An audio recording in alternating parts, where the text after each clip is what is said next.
BBL का एक और महत्वपूर्ण मुकाबला और मैं लेकर आ गया हूं आपके लिए इस मुकाबले की पूरी कवरेज, जहां पर होबार्ट हेरिकेन्स की टीम भिड़ने वाली है पर्थ स्कॉचर की टीम से।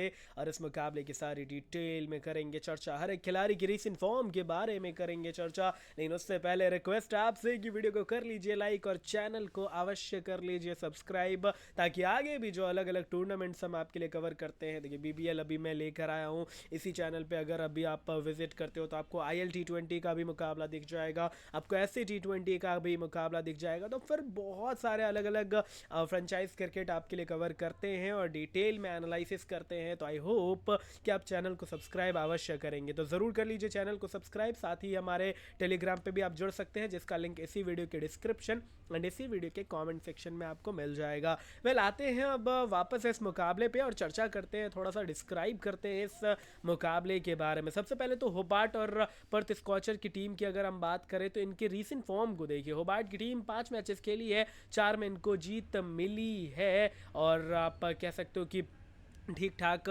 परफॉर्मेंसेस जा रही है। नंबर 2 और 3 पे महज चल रही है दोनों ही टीमें। वहीं पर्थ की बात करें तो 4 मैचेस खेली है, जिसमें 2 में जीत मिली है, 2 में हार मिली है। लेकिन ये भी है कि जॉस इंग्लिश अवेलेबल नहीं थे, जो पिछले ही मैच में अवेलेबल हुए हैं। तो फिर कुछ ऐसे खिलाड़ी हैं जो अवेलेबल नहीं थे, जैसे इधर भी देखोगे तो आप ब्यू वेबस्टर जो है वो अवेलेबल नहीं थे, वो भी पिछले मैच में अवेलेबल हुए। तो कुछ ऐसे खिलाड़ी हैं जो पिछले मुकाबले से अवेलेबल नज़र आ रहे हैं और अब दोनों ही टीमें जो है वो काफ़ी स्ट्रेंथफुल नज़र आ रही है और बढ़िया टक्कर का मुकाबला हो सकता है। तो ऑफ कोर्स ऐसे कुछ नए खिलाड़ी भी हम यहाँ पर देखेंगे जो बेहतर काम कर सकते हैं फैंटेसी के लिहाज से एज वेल। बाकी चलते हैं आगे और चलते हैं विकेट कीपिंग सेक्शन में। विकेट कीपिंग सेक्शन में अगर आप देखें, नाम नजर आता है फिन एलन की। सबसे पहले बात करते हैं, एक काबिल खिलाड़ी, बड़ी शॉट्स खेलने के लिए जाना जाता है, मेजर लीग क्रिकेट में बहुत चमका था, बहुत सारे रन बरसाए थे एंड आपने न्यूजीलैंड के लिए भी इनको कुछ कमाल की इनिंग्स खेलते हुए देखा है। तेज रफ्तार के साथ रन बनाना इनकी काबिलियत है एंड इसीलिए इनके ऊपर भरोसा किया जाना चाहिए। तो हम बैक कर लेते हैं। अभी तक रीसेंट फॉर्म भी अच्छा रहा है, हालांकि पिछले 2 मैचेस में फ्लॉप गए हैं, लेकिन उससे पहले जो 2 मैचेस खेले थे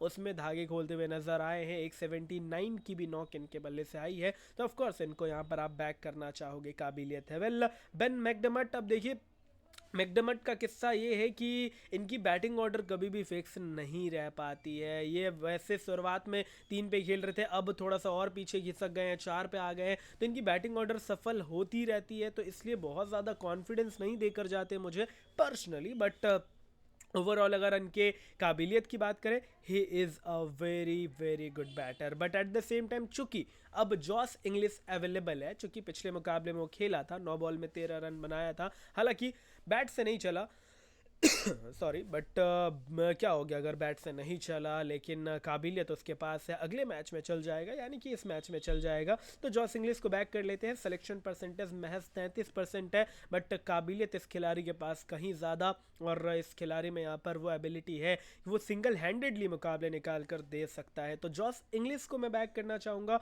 English can prove himself well. इसके अलावा यहाँ पे लॉरी वांस नंबर 5 पे खेलेंगे, अपॉर्चुनिटी कॉस्ट के लिहाज से मैं छोड़ सकता हूँ।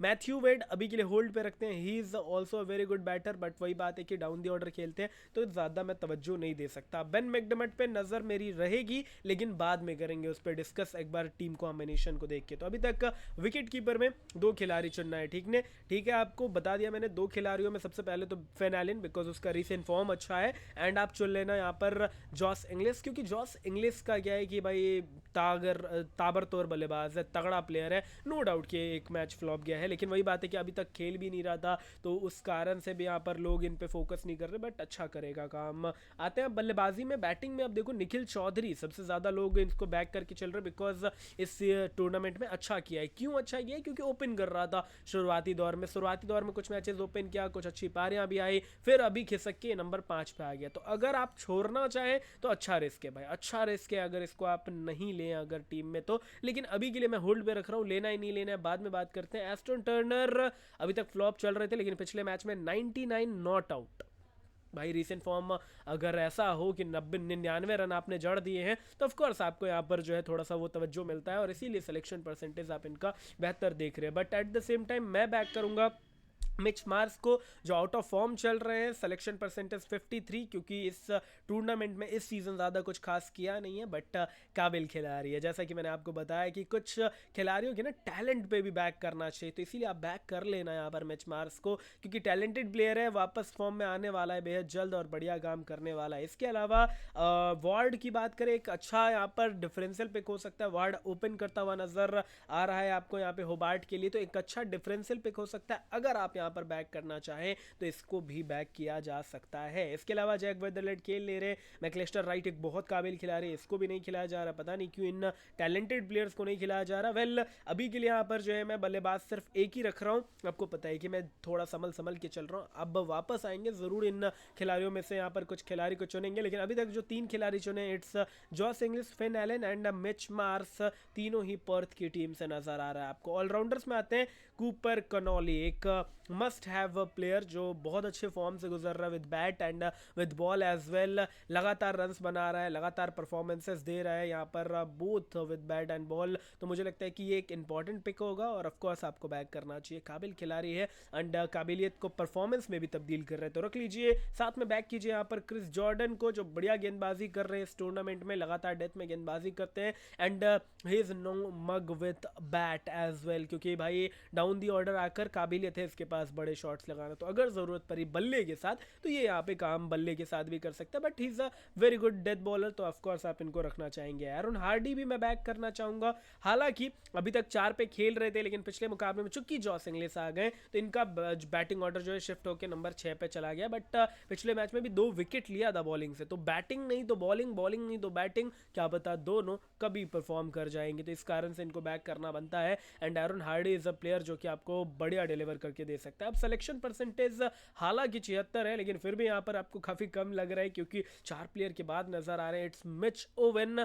पिछले सीजन के सुपरस्टार, पिछले सीजन के आप कह सकते हैं कि फाइनल के शतकवीर, लेकिन इस सीजन थोड़े से फ्लॉप चल रहे हैं। बैट के साथ बहुत गंदा फॉर्म है, गेंद के साथ पिछले मैच में 1 ओवर की बॉलिंग जिसमें 12 रन पड़े, 1 विकेट भी मिला, लेकिन फिर भी मैं बैक करना चाहूँगा कि आउट ऑफ फॉर्म चल रहे हैं मानता हूँ, लेकिन एक ऐसा खिलाड़ी है जो जब चला ना तो धागे खोल देगा। काबिलियत बहुत ज़्यादा है, बड़े शॉट्स बहुत आसानी से लगाते हैं और ताबड़तोड़ अंदाज की बल्लेबाजी करते हैं, तो ये भी एक इंपॉर्टेंट पिक होने वाला है। अब इसके अलावा आपको यहाँ पर ऑलराउंडर में नाम नज़र आ रहा है रेहान अहमद, थोड़ा बैटिंग नीचे आते तो रहने देते हैं। ब्यू वेबस्टर नंबर 3 पे करेंगे बैटिंग, अगर आप यहाँ पर रखना चाहें तो अच्छे एक डिफरेंशियल पिक हो सकते हैं। सिलेक्शन परसेंटेज कम है बट बॉलिंग भी कर सकता है, हालांकि पिछले मैच में बॉलिंग नहीं किया, लेकिन चूंकि अभी वापसी किया है तो धीरे धीरे करना स्टार्ट करेगा, तो मैं रखना चाहूँगा। अब समझ में आ रहा है क्यों मैं बल्लेबाजों पे थोड़ा कम फोकस कर रहा था, क्योंकि ऑलराउंडर्स में बहुत ज़्यादा भीड़ रहने वाली है इस मुकाबले में, और इसलिए इसको मैं बैक कर रहा हूँ। एस्टन एगर अभी के लिए छोड़ के चलते हैं, आते हैं गेंदबाजी में। गेंदबाजी में रिशाद हुसैन को आप बैक कर सकते हो, अच्छे फॉर्म से गुजर रहे हैं। पिछले मैच में भी आई थिंक 3 विकेट नहीं 2 विकेट लिए, उससे पिछले मुकाबले में यानी कि सेकेंड लास्ट गेम में 3 विकेट लेता हुआ नजर आया था, तो एक इनफॉर्म ऑलराउंडर आप कह सकते हो। हालांकि दिख आपको गेंदबाजी में रहा है, लेकिन बैटिंग भी कर लेता है। बांग्लादेश के लिए आपने देखा है लगातार ये डिलीवर करते हैं विद बैट एज वेल, तो इस कारण से आप रिशाद हुसैन पे नजर रखना है आपको और जरूर यहाँ पर बैक कर लेना है। अब इसके अलावा नथन एलिस एक इंपॉर्टेंट पिक है जो कि यहाँ पर डिलीवर करता हुआ नजर आ जाएगा आपको। लगातार अच्छी गेंदबाजी कर रहा है, डेथ में गेंदबाजी कर रहा है और विकेटें ले रहा है, गुच्छे में विकेटें ले रहा है। इसके अलावा जुएल पेरिश भी एक अच्छा विकल्प, लेकिन एक बार टीम प्रीव्यू देखते हैं क्या हमारे पास होबार्ट के कम बल्लेबाज हैं, हो सकता है एक बार देखें तो होबार्ट के हमारे पास बल्लेबाज है मिच ओवेन, ओपन करेंगे, ब्यू वेबस्टर नंबर 3 पे खेलेंगे एंड जॉर्डन काफी डाउन दी ऑर्डर आएंगे, तो यस एक गेंदबाज हमें कम, एक बल्लेबाज हमें कम नजर आ रहा है होबार्ट की टीम से। तो आते हैं यहाँ पर विकेट कीपिंग सेक्शन में और बैक कर लेते हैं फिर भरोसेमंद बल्लेबाज बेन मैकडर्मट को, जिनका फॉर्म ठीक ठाक रहा है अभी रीसेंट फॉर्म के अकॉर्डिंग बैक कर लेते हैं। तो अब हमारे कॉम्बिनेशन में क्या है कि अब थोड़ा सा बैलेंस पिक्चर परफेक्ट कॉम्बिनेशन नजर आ रहा है। It's a 6-5 combination in the favour of Hobart, but at the same time अगर आप देखें तो अब हमारे पास होबार्ट के बल्लेबाज हैं बेन मैकडर्मट, साथ में Beau Webster and Mitch Owen as well. Jordan थोड़ा सा डाउन द ऑर्डर आके कुछ कर सकता है, but as a proper batter मैं नहीं मान रहा अभी के लिए। लेकिन पर्थ की बात करें तो फिनाले ने हमारे पास जॉस इंग्लिस है, मिच मार्श है, एरन हार्डी है, कूपर कनॉली है, तो काफ़ी पैक्ड हमने यहाँ पर टीम पिक किया है। और होबार्ट के ज़्यादा हमने गेंदबाज बैक कर लिए हैं कहीं ना कहीं, Nathan Ellis, Rashad Hussain, Mitch Owen तो हालांकि और बैटिंग ज़्यादा प्रेफर करोगे उनका, बॉलिंग कम ही करते हैं, 1 ओवर किया था पिछले मुकाबले में। लेकिन इसके अलावा जॉर्डन ब्यू, वेबस्टर जैसे खिलाड़ी, तो हमने थोड़ा सा होबार्ट को ज़्यादा फेवर किया है। बट ओवरऑल मुझे लगता है कि ये मुकाबला टक्कर का होगा और मे बी ये मुकाबला यहाँ पर पर्थ की टीम जीतती हुई नजर आएगी, क्योंकि पर्थ की बल्लेबाजी में मिच मार्स का बल्ला बोलने वाला है, ऐसा मुझे पर्सनली फील हो रहा है। वेल आगे बढ़ते हैं, ये हमारी टीम कंप्लीट हो चुकी है एंड आई होप कि अच्छे से मैं डिस्क्राइब कर पाया हर एक खिलाड़ी को और इस मुकाबले को, एंड आई होप कि आपको मज़ा आया होगा। तो अगर मज़ा आया, अगर जानकारियाँ आपको प्रॉपर मिली है तो ज़रूर फॉलो कर लीजिए, सब्सक्राइब कर लीजिएगा, एंड सब्सक्राइब करना आवश्यक है ताकि आगे भी आप हमारे साथ जुड़ सकें। आगे भी बहुत सारे अलग अलग टूर्नामेंट का भी कवरेज लेकर आता हूँ, अभी WPL भी आने वाला है तो उसकी भी कवरेज आपके लिए लेकर आऊँगा, तो ज़रूर यहाँ पर सब्सक्राइब के बटन को दबा लीजिएगा। वेल कप्तान, वाइस कप्तान की बात कर लेते हैं। कप्तान के तौर पे सबसे ज़्यादा लोग कूपर कनॉली को बैक करके चल रहे हैं, बिकॉज बैटिंग बॉलिंग दोनों अच्छा है, but at the same time चूंकि सेफ तो पूरी दुनिया देती है, आपको पता है कि आपका भाई रिस्की विकल्प देता है। मैं जॉस इंग्लिस को कैप्टन बनाऊंगा, महज 2% सिलेक्शन है, बट ये बढ़िया काम करने वाला बंदा, काबिल खिलाड़ी और काबिलियत दिखाएगा, तो इसलिए इसको यहाँ पर कैप्टन बनाते हैं। वाइस कैप्टन के तौर पे मुझे लग रहा है कि बहुत लंबे टाइम से मिच ओवेन का बल्ला फ्लॉप है या खामोश है, ये चल सकते हैं। मिच मार्श का भी बल्ला चल सकता है, लेकिन सिलेक्शन पर वैसे मिच मार्श को बनाते हैं, 5% सिलेक्शन है उनका एज वाइस कैप्टन, तो अच्छा विकल्प हो जाएगा। तो ये एक और रिस्क मैंने आपके सामने दिया। हालांकि अगर आप मिच ओवेन को बनाना चाहो तो वो भी एक अच्छे विकल्प होंगे, if you want to back Mitch Owen as well. Well तो हमारी टीम कंप्लीट है। जॉस इंग्लिस को हमने कैप्टन बनाया है एंड मिच मार्श को हमने वाइस कैप्टन बनाया है। उम्मीद है कि आपको वीडियो पसंद आई होगी। अगर हर एक जानकारी और अच्छी लगी और वीडियो पसंद आई तो वीडियो को लाइक ज़रूर कीजिएगा, हमें सब्सक्राइब ज़रूर कीजिएगा और टेलीग्राम पे जुड़ जाइएगा, जहाँ पर क्रिकेट की अपडेट्स आपको मिलती रहती है। टेलीग्राम का लिंक इसी वीडियो के डिस्क्रिप्शन एंड इसी वीडियो के कमेंट सेक्शन में आपको मिल जाएगा, जहाँ पर फ्री ऑफ कॉस्ट क्रिकेट की अपडेट्स आपको मिलती रहती है। फिलहाल अब दीजिए मुझे इजाज़त, फिर मुलाकात होगी बेहद जल्द। तब तक के लिए हंसते रहिए, मुस्कुराते रहिए, बने रहिए चंदू डॉन के साथ, और चैनल ज़रूर विजिट कीजिएगा और भी मैचेस की अपडेट के लिए और इसी प्रकार की डिटेल्ड एनालिसिस के लिए। Thank you.